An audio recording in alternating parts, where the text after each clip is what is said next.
नमस्कार मित्रांनो, सर्वांचं स्वागत आहे आपल्या या डेली करंट अफेअर्स यूट्यूब चॅनलवर। येथे तुम्हाला दररोजच्या महत्त्वाच्या घडामोडींवर सराव करता येईल। तर चला सुरू करूया। आज आपण 2 जानेवारीमधील काही अत्यंत महत्त्वाचे प्रश्न बघणार आहोत जे तुमच्या आगामी परीक्षांसाठी खूप फायदेशीर ठरू शकतात। चला तर मग वेळ न घालवता सुरू करूया। आजचा पहिला प्रश्न, गोव्याने नुकताच कोणत्या नावाचा आपला तिसरा जिल्हा जाहीर केला आहे? तुमचे पर्याय खालीलप्रमाणे आहेत: ए मांडवी, बी जुआरी, सी कुशावती, डी चंद्रपूर।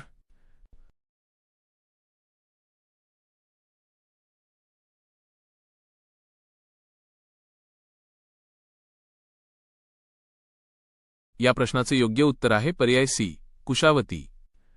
माहितीसाठी गोव्यामध्ये आतापर्यंत उत्तर गोवा आणि दक्षिण गोवा असे दोनच जिल्हे होते, परंतु प्रशासकीय सोयीसाठी आता कुशावती हा तिसरा जिल्हा निर्माण करण्याची घोषणा करण्यात आली आहे। आजचा आपला दुसरा महत्त्वाचा प्रश्न हा जागतिक घडामोडींशी संबंधित आहे। प्रश्न असा आहे: रशियाने युक्रेन युद्धादरम्यान कोणत्या अण्वस्त्रवाहू बॅलिस्टिक क्षेपणास्त्राची तैनात केली आहे? तुमच्यासाठी पर्याय खालीलप्रमाणे आहेत: ए सरमत, बी ओरेशनिक, सी इस्कंदर, डी झिरकॉन।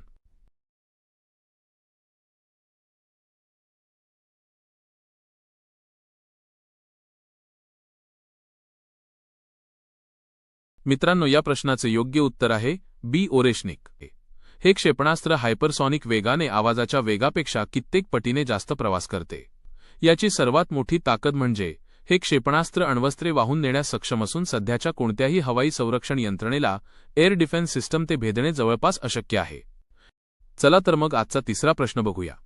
प्रश्न असा आहे की 400 वर्ष जुनी पारंपरिक टपाल सेवा अधिकृतपणे बंद करणारा जगातील पहिला देश कोणता?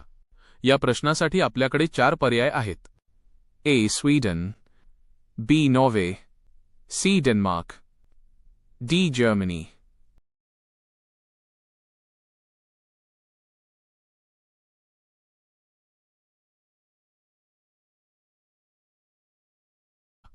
आणि या प्रश्नाचे योग्य उत्तर आहे पर्याय सी डेन्मार्क।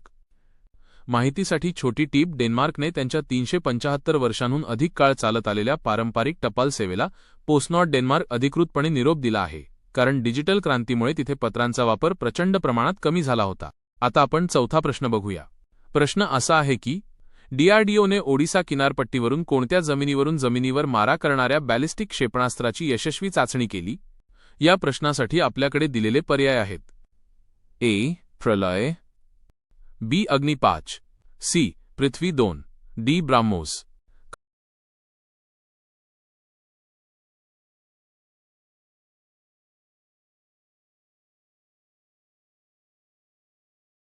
तर मित्रांनो, या प्रश्नाचे योग्य उत्तर आहे ए प्रलय।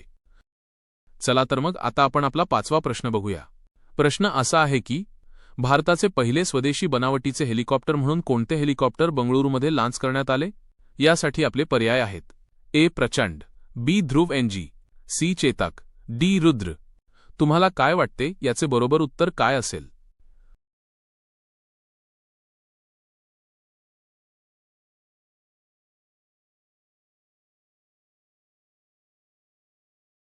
तर मित्रांनो, या प्रश्नाचे योग्य उत्तर आहे बी ध्रुव NG। चला तर मग आता आपण आपला 6वा प्रश्न बघूया। प्रश्न असा आहे की आशिया चषक 2025 मध्ये भारतीय महिला हॉकी संघाने कोणते पदक जिंकले? यासाठी आपले पर्याय आहेत: ए सुवर्ण, बी रौप्य, सी कांस्य, डी पदक नाही। काय असेल याचे बरोबर उत्तर?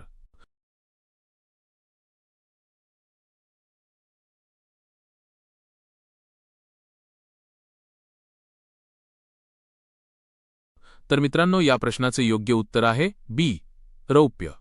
हो, भारतीय महिला संघाने या स्पर्धेत रौप्य पदक पटकावले असून चीनने सुवर्ण पदक जिंकले आहे। आपण 7वा प्रश्न पाहूया। प्रश्न असा आहे की गुजरातने कोणत्या शहरात भारतीय AI संशोधन संस्था इंडियन AI रिसर्च ऑर्गनायझेशन स्थापन करण्यास मान्यता दिली आहे? तुमचे पर्याय आहेत: A Ahmedabad, B Surat, C GIFT City, D Gandhinagar.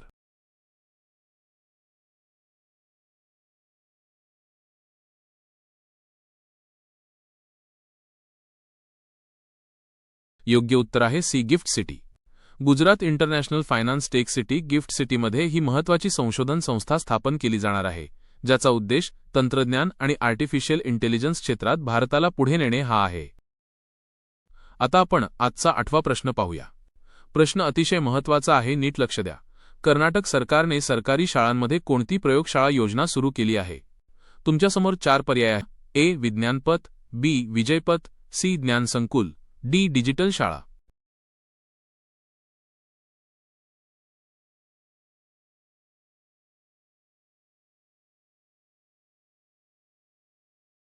आणि या प्रश्नाचे योग्य उत्तर आहे पर्याय बी. विजयपथ. कर्नाटक सरकारने सरकारी शाळांमधील विद्यार्थ्यांमध्ये वैज्ञानिक दृष्टिकोन आणि तांत्रिक कौशल्ये विकसित करण्यासाठी ही विजयपथ योजना सुरू केली आहे. आता आपण 9वा प्रश्न बघूया. हा प्रश्न क्रीडा विश्वाशी संबंधित आहे. 29व्या राष्ट्रीय स्पोर्ट क्लाइम्बिंग चॅम्पियनशिप 2025 मध्ये यूथ गर्ल्स U17 गटात सुवर्ण पदक कोणी जिंकले? या प्रश्नासाठी आपल्याकडे दिलेले पर्याय खालीलप्रमाणे आहेत. ए. साक्षी सिंग, बी. आयेशा अग्रवाल, सी. अमेरा खोसला, डी. कविता सिन्हा.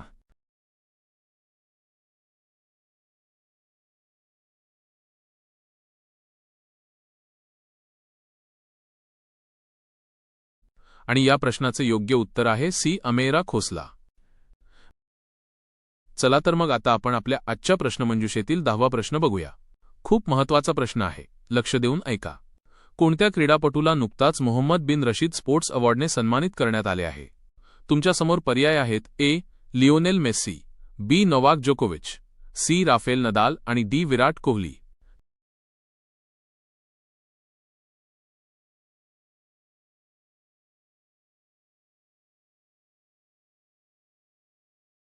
या प्रश्नाचं योग्य उत्तर आहे पर्याय बी. नोवाक जोकोविच. चला तर मग आता आपण 11वा प्रश्न पाहूया. प्रश्न असा आहे, भारतीय अंतराळ संशोधन संस्थेने म्हणजेच इस्रोने 2 जानेवारी 2026 रोजी कोणत्या नवीन उपग्रहाच्या प्रक्षेपणाची पूर्वतयारी म्हणजेच प्री लॉन्च ॲक्टिव्हिटीज पूर्ण केल्याची घोषणा केली? यासाठी आपल्याकडे पर्याय आहेत. A. Chandrayaan 4, B. Shukrayaan 1, C. Gaganyaan 2, D. Aditya L2.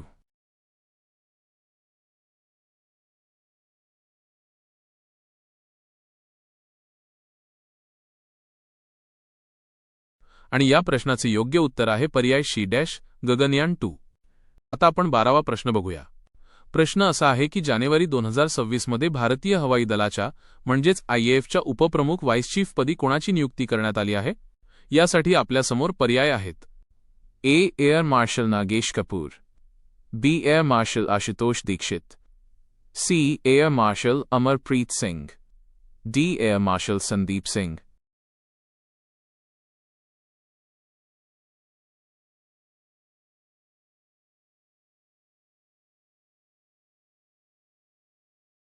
आणि या प्रश्नाचं योग्य उत्तर आहे पर्याय A dash air marshal Nagesh Kapoor. चला तर मग आता आपण 13वा प्रश्न बघूया. प्रश्न असा आहे की कोणत्या भारतीय राज्य सरकारने बहुभाषिक डिजिटल प्रशासनाला बळकट करण्यासाठी भाषिणी सोबत सामंजस्य करार केला आहे? यासाठी आपल्याकडे पर्याय आहेत. ए. महाराष्ट्र, बी. मध्य प्रदेश, सी. उत्तर प्रदेश, डी. गुजरात.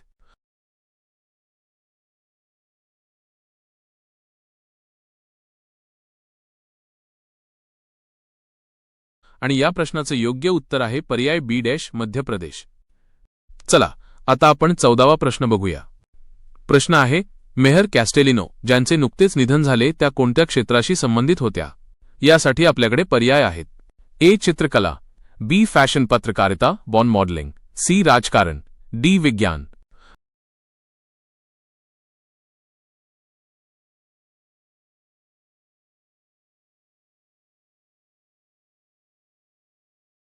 आणि या प्रश्नाचं योग्य उत्तर आहे पर्याय बी. फॅशन पत्रकारिता.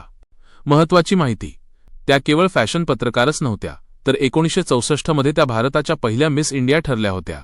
मग आता आपण आजचा शेवटचा 15वा प्रश्न बघूया. प्रश्न असा आहे की जानेवारी 2026 रोजी सातारा येथे पार पडलेल्या 99व्या अखिल भारतीय मराठी साहित्य संमेलनाचे उद्घाटन कोणाच्या हस्ते करण्यात आले? यासाठी आपल्यासमोर पर्याय आहेत. ए. एकनाथ शिंदे, बी. देवेंद्र फडणवीस, सी. शरद पवार, डी. अजित पवार.